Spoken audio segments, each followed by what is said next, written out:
राम राम जी सबको। ज्ञान की बातें चैनल में आप सबका स्वागत है। उम्मीद करती हूँ कि आप स्वस्थ होंगे, खुश होंगे, निरोग होंगे। परमपिता परमात्मा से प्रार्थना करती हूँ कि आपको खुश रखे, निरोग रखे, स्वस्थ रखे। जैसा कि आप जानते हैं, शिव पुराण शुरू किया हुआ है, उसका आज हम 57वां अध्याय पढ़ेंगे। और सुना करो, सुनने से पॉजिटिविटी आती है, नेगेटिविटी दूर होती है। समय नहीं है तो घर में चला के छोड़ दो, उससे पॉजिटिविटी आती है। 57वां अध्याय। ब्रह्मा जी कहते हैं, नारद, इस प्रकार विष्णु मेरे देवताओं ऋषियों के अन्य लोगों की स्तुति करने पर महादेव जी बड़े प्रसन्न हुए। फिर उन शंभु ने समस्त ऋषियों देवता आदि की कृपा दृष्टि देखकर मुझ ब्रह्मा और विष्णु का समाधान करके दक्ष से कहा। महादेव जी बोले, प्रजापति दक्ष, मैं जो कुछ कहता हूँ सुनो। मैं तुम पर प्रसन्न हूँ। यद्यपि मैं सबका ईश्वर और स्वतंत्र हूँ, सदा अपने भक्तों के अधीन रहता हूँ। 4 प्रकार के पुण्यात्मा पुरुष मेरा भजन करते हैं। दक्ष प्रजापति उन चारों भक्तों में पूर्व की अपेक्षा उत्तरोत्तर श्रेष्ठ है। उनमें पहला आर्थ, दूसरा जिज्ञासु, तीसरा अर्थार्थी, चौथा ज्ञानी है। पहले के 3 तो सामान्य श्रेणी के भक्त हैं, किंतु चौथे का विशेष महत्व है। उन सब भक्तों में चौथा ज्ञानी ही मुझे बहुत अधिक प्रिय है। यह मेरा रूप माना जाता है। इससे बढ़कर दूसरा कोई मुझे प्रिय नहीं है। यह मैं सत्य कहता हूँ। मैं आत्मज्ञ, वेदांत पारगामी विद्वान ज्ञान के द्वारा मुझे जान सकते हैं। जिनकी बुद्धि मंद है वे ही ज्ञान के बिना मुझे पाने का प्रयत्न करते हैं। कर्म के अधीन हुए मूढ़ मानव मुझे वेद, ज्ञान, दान, तपस्या द्वारा कभी नहीं पा सकते। अतः दक्ष, आज से तुम बुद्धि के द्वारा मुझ परमेश्वर को जानकर ज्ञान का आश्रय ले समाहित चित्त होकर कर्म करो। प्रजापति, तुम उत्तम बुद्धि के द्वारा मेरी दूसरी बात भी सुनो। मैं अपने सगुण स्वरूप के विषय में इस गोपनीय रहस्य को धर्म की दृष्टि से तुम्हारे सामने प्रकट करता हूँ। जगत का परम कारण मैं ब्रह्मा और विष्णु हूँ। मैं सबका आत्मा, ईश्वर और साक्षी हूँ। स्वयं प्रकाशता निर्विशेष हूँ। मुने अपनी त्रिगुणात्मी माया को स्वीकार करके मैं जगत की सृष्टि, पालन और श्रृंगार करता हूँ।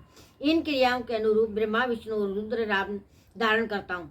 इस अद्वैतीय भेद रहित केवल मुझ पर ब्रह्म परमात्मा में अज्ञानी पुरुष ब्रह्मा, ईश्वर तथा अन्य समस्त जीवों को भिन्न रूप में देखता हूँ। जैसे मनुष्य अपने सिर और हाथ आदि अंगों में मुझसे भिन्न है, ऐसा प्राज्ञ बुद्धि कभी नहीं करता। उसी तरह मेरा भक्त प्राणी मात्र में मुझसे भिन्नता नहीं देखता। दक्ष में ब्रह्मा और विष्णु तीनों स्वरूपतः एक ही है, संपूर्ण जीव रूप है। ऐसा समझकर जो हम तीनों देवताओं में भेद नहीं देखता, वही शांति प्राप्त करता है। जो नराधम है, हम तीनों देवताओं में भेद बुद्धि रखता है, वह निश्चय जब तक चंद्रमा और तारे रहते हैं तब तक नरक में निवास करता है। दक्ष, यदि कोई विष्णु भक्त होकर मेरी निंदा करेगा और मेरा भक्त होकर विष्णु की निंदा करेगा तो तुम्हें दिए हुए पूर्वक सारे शाप उन दोनों को प्राप्त होंगे। निश्चय उन्हें तत्व ज्ञान की प्राप्ति नहीं हो सकती। ब्रह्मा जी कहते हैं, मुने भगवान महेश्वर सुखदायक वचन को सुनकर सब देवता मुनि आदि इस अवसर पर बड़ा हर्ष हुआ। कुटुंब सहित दक्ष बड़ी प्रसन्नता के साथ शिव भक्ति में तत्पर हो गया। वे देवता आदि भी शिव को इस सर्वेश्वर जानकर भगवान शिव के भजन में लग गए। जिसने जिस प्रकार परमात्मा शंभु की स्तुति की थी, उसे उसी प्रकार संतुष्ट चित्त हुए शंभु ने वर दिया। मुनि तदंतर भगवान शिव की आज्ञा पाकर प्रसन्नचित हुए।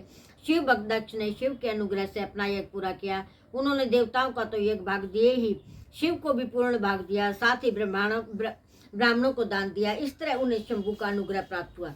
इस प्रकार महादेव के उस महान क्रम का विधि पूर्वक वर्णन किया गया।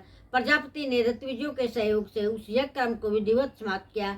मुनीश्वर, इस प्रकार पर ब्रह्म स्वरूप शंकर के प्रसाद से वह दक्ष का यज्ञ पूरा हुआ। तदंतर सब देवता और ऋषि संतुष्ट हो भगवान शिव के यश का वर्णन करते हुए अपने अपने स्थान को चले गए। दूसरे लोग भी उस समय वहां से सुखपूर्वक विदा हो गए। मैं और श्री विष्णु भी अत्यंत प्रसन्न हो भगवान शिव के सर्व मंगलदायक सुयश का निरंतर गान करते हुए अपने अपने स्थान को सानंद चले आए। सत्पुरुषों के आश्रयभूत महादेव जी जो भी दक्ष से सम्मानित हो प्रीति और प्रसन्नता के साथ गणों सहित अपने निवास स्थान कैलाश पर्वत को चले गए।